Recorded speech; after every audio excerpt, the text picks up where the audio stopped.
नमस्कार साथियों, मैं अनीता श्रीवास्तव आपका हार्दिक अभिनंदन करती हूँ। महर्षि वेदव्यास द्वारा रचित महाभारत के 106वें अध्याय में आज का प्रसंग है महर्षि मांडव्य का शूली पर चढ़ाया जाना।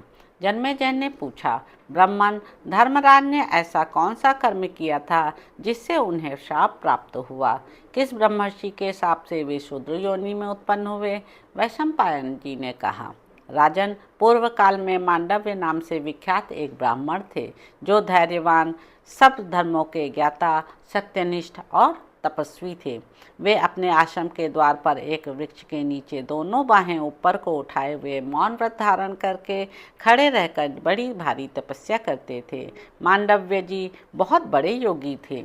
उस कठोर तपस्या में लगे हुए महर्षि के बहुत दिन व्यतीत हो गए। एक दिन उनके आश्रम पर चोरी का माल लिए हुए बहुत से लुटेरे आए। जन्मेजय उन चोरों का बहुत से सैनिक पीछा कर रहे थे। कुरुश्रेष्ठ, वे दस्यु वह चोरी का माल महर्षि के आश्रम में रखकर भय के मारे प्रजा रक्षक सेना के आने के पहले वहीं कहीं छिप गए। उनके छिप जाने पर रक्षकों की सेना शीघ्रतापूर्वक वहां आ पहुंची।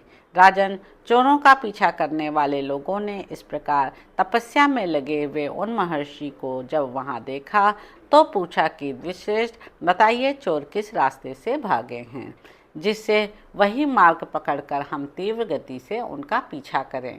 राजन, उन रक्षकों के इस प्रकार पूछने पर तपस्या के धनी उन महर्षि ने भला बुरा कुछ भी नहीं कहा। तब उन राजपुरुषों ने उस आश्रम में ही चोरों को खोजना आरंभ किया और वहीं छिपे हुए चोरों तथा चोरी के माल को भी देख लिया।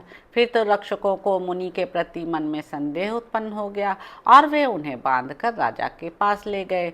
वहां पहुंचकर उन्होंने राजा से सब बातें बताईं और उन चोरों को भी राजा के हवाले कर दिया।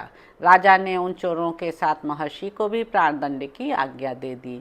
रक्षकों ने उन महातपस्वी मुनि को नहीं पहचाना और उन्हें शूली पर चढ़ा दिया। इस प्रकार वे रक्षक मांडव्य मुनि को शूली पर चढ़ाकर वह सारा धन साथ ले राजा के पास लौट गए। धर्मात्मा ब्रह्मर्षि मांडव्य दीर्घकाल तक उस शूल के अग्रभाग पर बैठे रहे। वहां भोजन न मिलने पर भी उनकी मृत्यु नहीं हुई। वे प्राण धारण किए रहे और स्मरण मात्र करके ऋषियों को अपने पास बुलाने लगे। शूली की नोक पर तपस्या करने वाले उन महात्मा से प्रभावित होकर सभी तपस्वी मुनियों को बड़ा संताप हुआ। वे रात में पक्षियों का रूप धारण करके वहां उड़ते हुए आए और अपनी शक्ति के अनुसार स्वरूप को प्रकाशित करते हुए उन विप्रवर मांडव्य मुनि से पूछने लगे, ब्राह्मण, हम सुनना चाहते हैं कि आपने कौन सा पाप किया है जिससे यहाँ शूल पर बैठने का यह महान कष्ट आपको प्राप्त हुआ है। तो इस प्रकार साथियों, आदि पर्व के अंतर्गत संभव पर्व में अणि मांडव्य उपाख्यान विषयक 106वां अध्याय पूरा हुआ। इसके अगले अंक में आप जानेंगे कि मांडव्य का धर्मराज को शाप देना। तो अब आपसे अगले अंक में मुलाकात होगी। मेरे YouTube चैनल संवाद विद अनीता को लाइक करें, शेयर करें, सब्सक्राइब करें। धन्यवाद साथियों।